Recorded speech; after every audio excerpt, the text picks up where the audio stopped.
Hello, beautiful people. So, Sky and I wanted to go live together and actually have a beautiful interactive chat and interview, and you guys can ask questions. Yet, Facebook has put a spanner in the works for us and has actually scrapped the option that you cannot invite somebody to go live with you. So, I can't request to join. Sky could invite me to join. So we're doing this live and in a very different way. Sky, hello, thank you for joining me.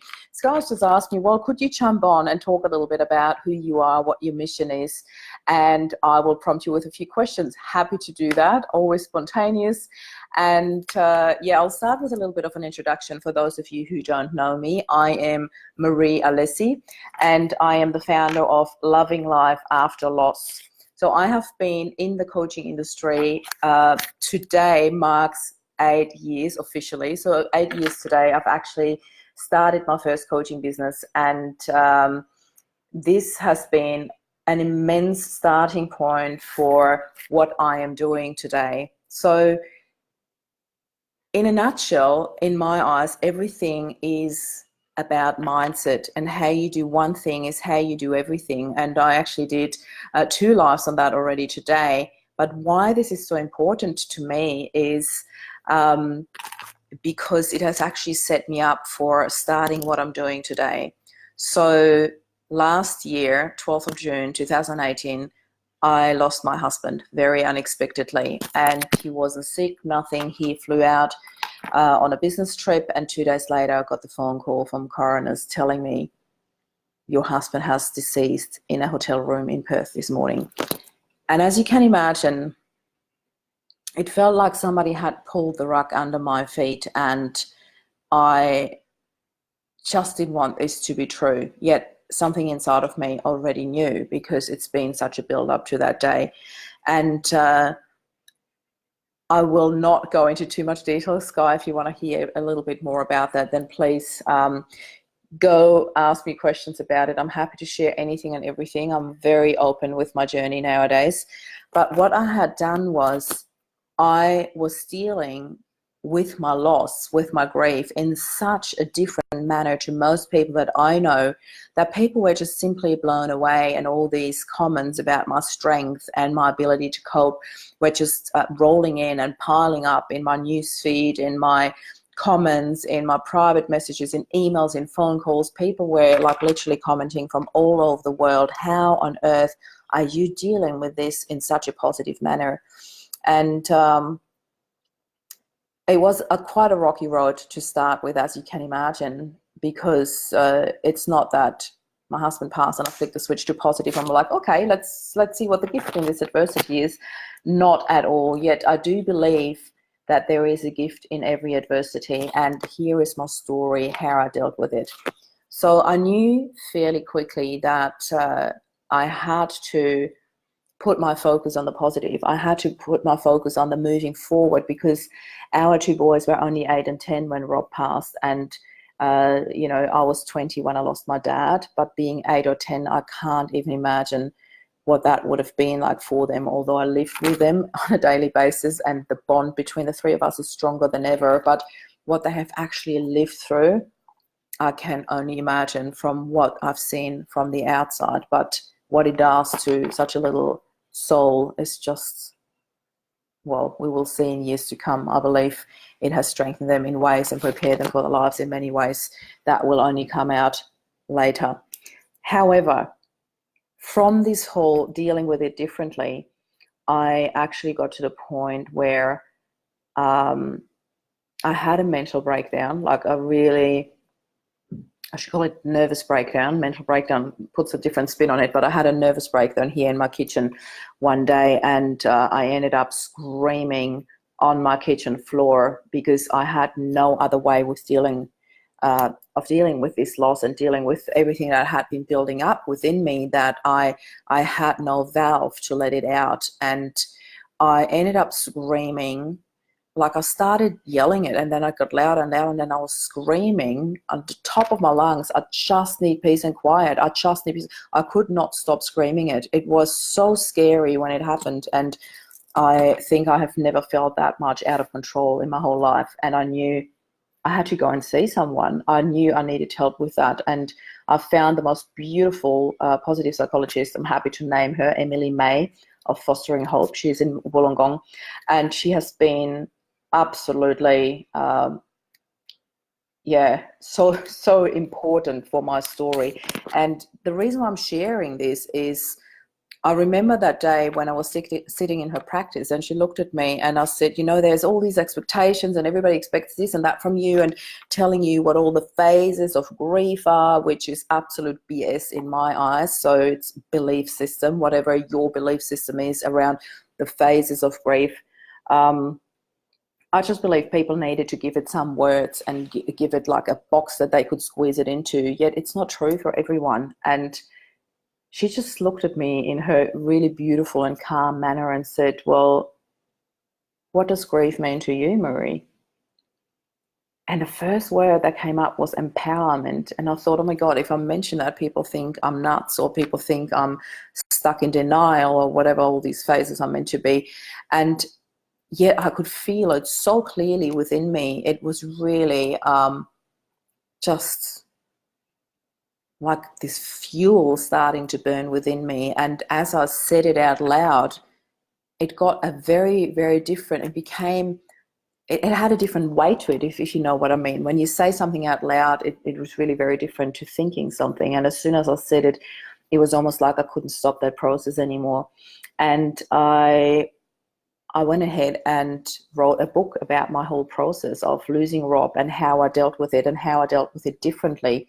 And I realized it's all about allowing, really getting into this space of allowing it to be whatever it is for you, and not being squashed down by the expectations and by what society expects from you, how you're supposed to grieve, how you're supposed to handle the loss in your life. So I learned more and more to just completely ignore that and really step into who I felt that I was becoming. It was such a huge shift for me losing Rob, because Rob and I were that couple that everybody looked up to and admired. And when some of the, I'm sorry, with no disrespect to anyone, but when some of the girlfriends that I have started bitching about their husbands, they always said, oh, well, you wouldn't understand because you've got Rob, they always said it in a way. I'm like, yeah, and what's so bad about that? I just absolutely loved who we were together as a couple. And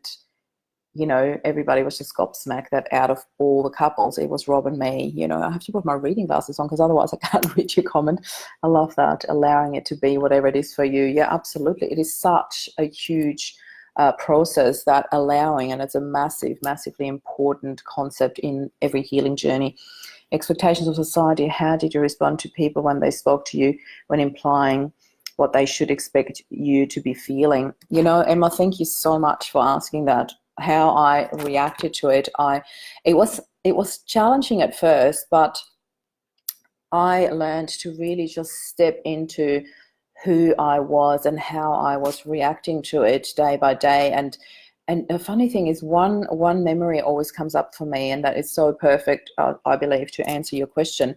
There was one lady and her girls went to the same school like my boys, and it was a couple of months after losing Rob. So I was already really on that positive way of dealing with it. It wasn't that hard anymore. The more I did it, the focusing on the positive, focusing on the love around me, on the support around me, rather than constantly just looking at the loss, I really looked at everything else that I had in my life. And it sounds so simple, but it wasn't. It was really challenging, and it was really my only choice. I knew this was my only choice, to focus on the positive. And so I got past this, oh my God, I need to go to calls, I'm going to bump into everyone, breathe into it, you can do this. I just went. And I remember that one day this lady walks towards me, and she obviously had not seen me since Rob passed. And as I said, it was a couple of months into it. And instantly when she saw me, her face dropped, and she was like, oh. And I could feel her whole body language was dropping into sadness. And, oh my God, how must you feel, Marie? And I said, well, I'm actually good, thank you. And I could feel by her reaction that she had not even heard me. She went on, and I said, no, I'm actually really good, thank you. And it fully stopped her in her tracks. And I remember her giving me this look as, has this woman lost her mind? And a bit of pity.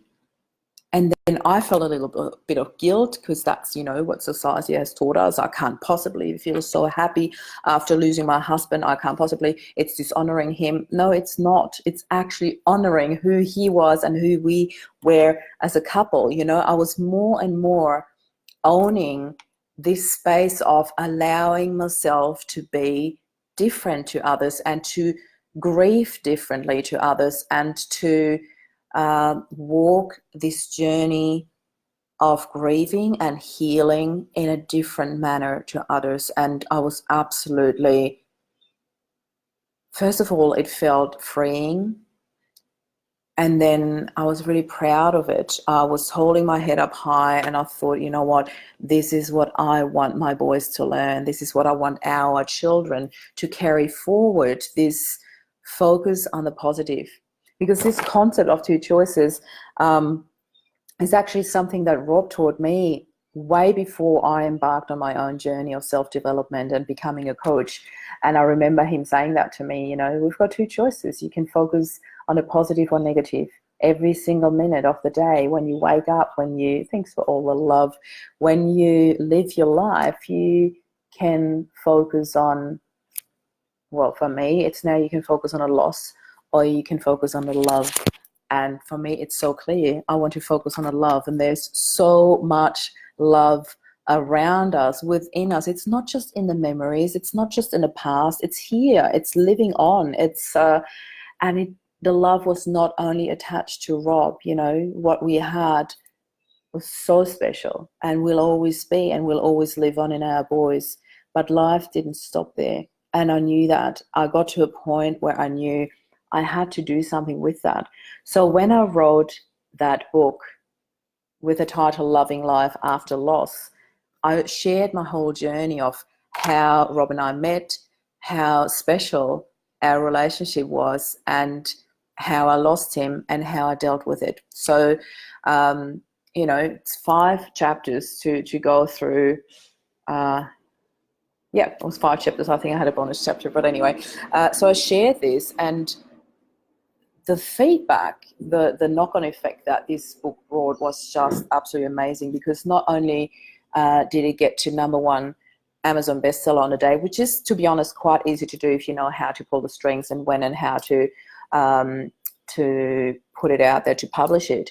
But I also made it to number 61 on the top 100 list of whole Australia, and that is not easy to reach. So I could see it's not so much about the numbers, although that really mattered to me, but it is about how I could see how much, not just Australia, but the whole world needed this concept of allowing to deal with grief and with loss in a different manner to what society has taught us. Because society really does expect you to break down when you lose someone. And don't get me wrong, there was part of that shortly after I lost Rob, but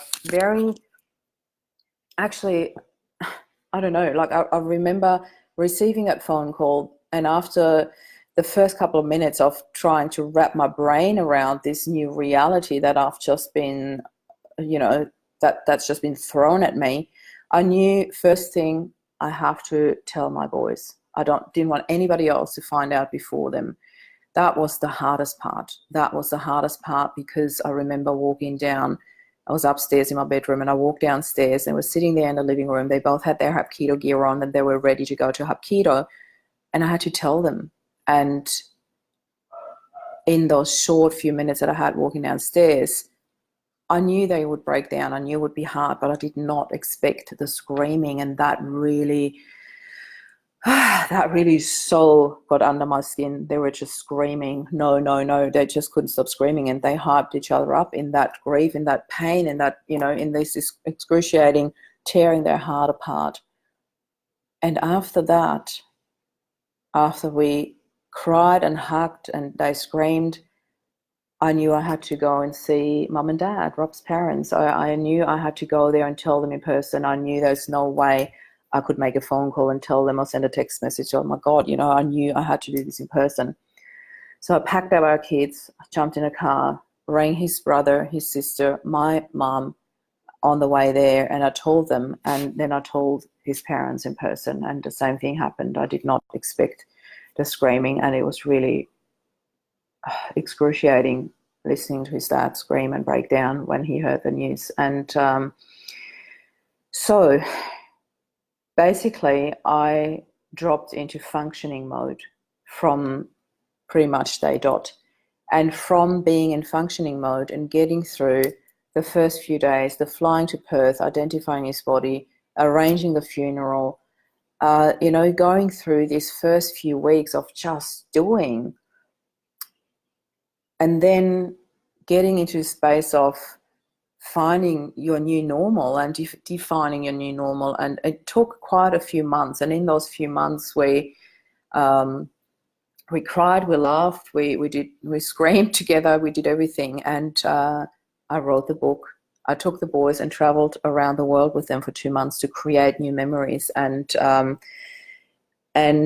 when I was in Vienna, I knew I had to take this further. All of a sudden, I knew there was so much more to it, to this whole story than just the story, than just the book. I knew I wanted to start a movement of revolutionizing grief and giving people this allowance to also have joy and happiness and love in their life, and not just the tears and the pain and the suffering. Because for me, when I looked around in all those grief groups that are out there, or support groups that are out there, there's a whole lot of staying stuck in suffering and suffering together. And I don't know when it became socially acceptable to encourage others in their suffering. I can't think of any other area than grief where it has become socially acceptable to encourage others in their suffering and pat each other on their back who's suffering more and longer and deeper. And I say that with no disrespect, because I have lost enough people to say that without any disrespect to anyone, that there is another way of dealing with this. And I did a live recently comparing this whole idea to a battlefield. Imagine that you walk through a battlefield of wounded soldiers, and they're all laying around about to die and bleeding, and some have lost a leg, an arm, or something. They're so deeply wounded that I've got no idea how to heal. No sane person in their right mind in the whole wide world would walk through this battlefield and dishing out things like, oh my God, this is so bad, you will suffer forever, you will never ever gonna heal, oh my God, you lost a leg, your life is over, just stay there and die. Oh, you are bleeding so bad, oh my God, there's nothing I can do for you, oh my God, it's gonna hurt for a little while, and just stay there. No one in the right mind would ever do that. Everybody would run around, try to find as many nurses and doctors as possible to help them heal, to dress their wounds, to rinse them, to heal them, to help them survive and heal and be in as little pain as possible. Yet, for some weird and, in my eyes, really sick reason, it has become socially acceptable to do exactly that when it comes to grief.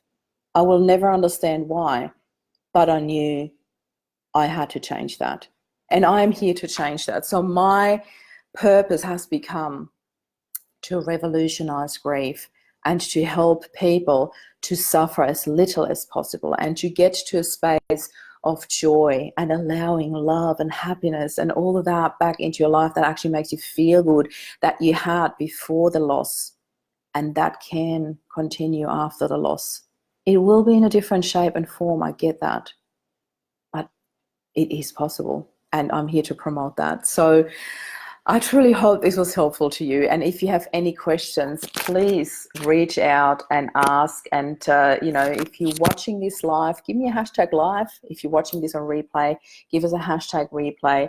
I'd be so happy if you have any questions, to jump back in the group at any stage and answer them. Also feel free to PM me if you want to ask me something that you feel you don't want to share in front of everyone. That's absolutely fine with me too. Sky, if you have any further questions, please post them now. Yeah, I really thoroughly enjoyed sharing that with you. It's a completely different form than we had planned, and so I decided to just rely on just speaking straight from my heart and share with you whatever comes up. I'm sending you a whole lot of love. Please don't be shy with your questions and comments. Please feel free to share this. And thank you, Sky, so much for the opportunity to share this in your group here. This is Maria Leslie signing off. Bye for now.